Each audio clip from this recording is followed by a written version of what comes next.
Well, I posted two emergency podcasts with a man named Andy Scheckman. And Andy is really tuned in. I mean, he'd be a good person for you to interview.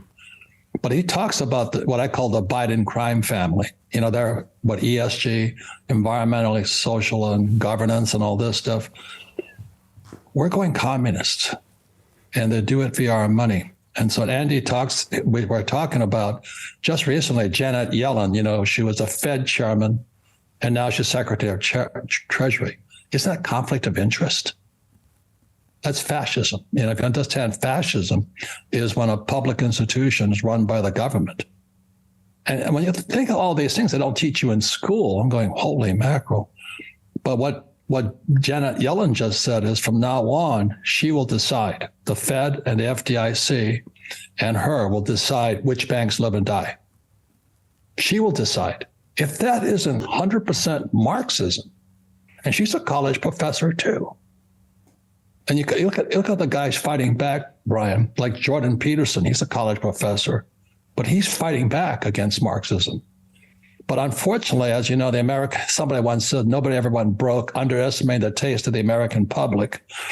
You know, nobody ever got stupid trying to elevate human Americans. We aren't the brightest guys on earth. We make a lot of money because we're the reserve currency of the world. But those days are coming to an end. The Chinese you want in the BRICS nation, you know, Russia, Brazil, Russia, India, China, South Africa, and now Saudi Arabia. And then Mexico is going to join the BRICS, and Japan's going to join the BRICS. We're toast. We're toast. The American dollar is gone. America crashes. We become a third world puppet state. And what happens for the rest of the year when it comes to inflation in the U.S.? Is the Fed going to hike rates again? Again, a lot of people were saying you cannot raise rates again. One of the reasons Silicon Valley Bank collapsed was because of this massive rate hike. We've never seen anything like this in history, I think, of such a quick rate hike.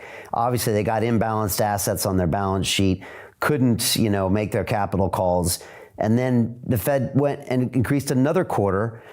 They could do that going forward. I think you've said this on the show, and I've had other guests that say, like Jim Rickards, have said the Fed funds rate has nothing to do with inflation. That's a supply chain issue. That's other issues. So they're turning this knob over here to say that we're changing this over here, and there's no correlation. It's like the button's not even connected.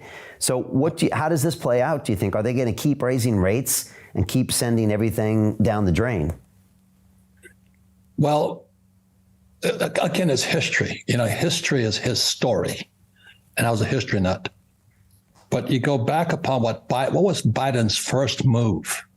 His very first move as president. He cut off the Keystone XL pipeline that ran oil from Canada to America. I'm into oil. I don't buy stocks, bonds, or mutual. I touch nothing paper. That's just my MO, my shtick. So I was selling oil when Trump was president. I was selling oil at $30 a barrel, and my oil came from North Dakota, Louisiana, and Texas. So I'm selling oil at $30 a barrel. I'm happy. I'm making a decent profit. I get tax breaks for selling oil. And the moment Biden, that was his first act, oil went from $30 a barrel to $130 a barrel. Small ebook, big impact, The Wealth Tree. The only 4 ways that will make you financially free forever. Download it here for free.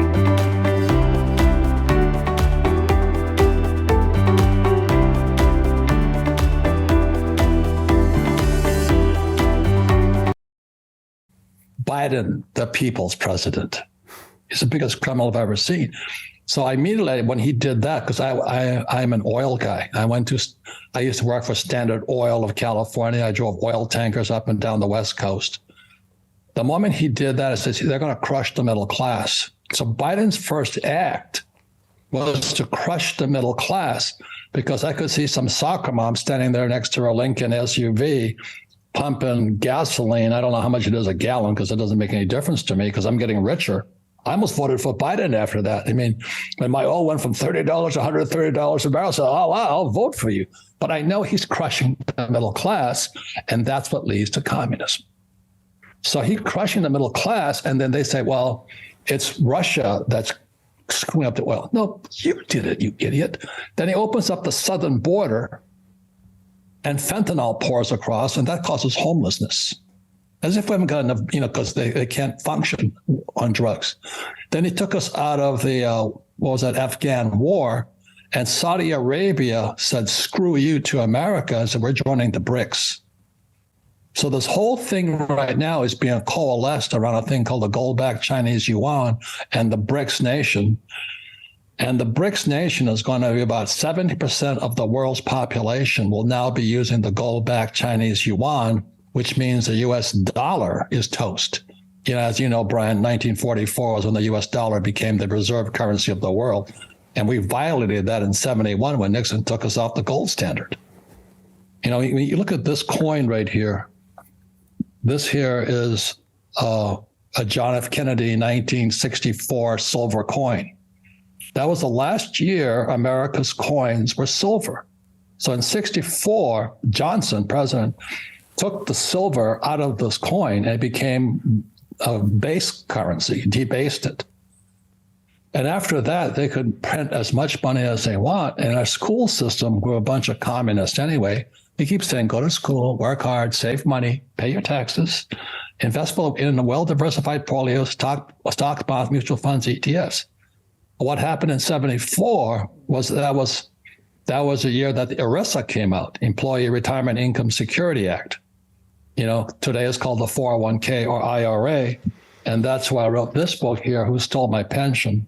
You look at the rioting going on in France today, it's pensions, isn't it, Brian? Small ebook, big impact, The Wealth Tree. The only 4 ways that will make you financially free forever. Download it here for free.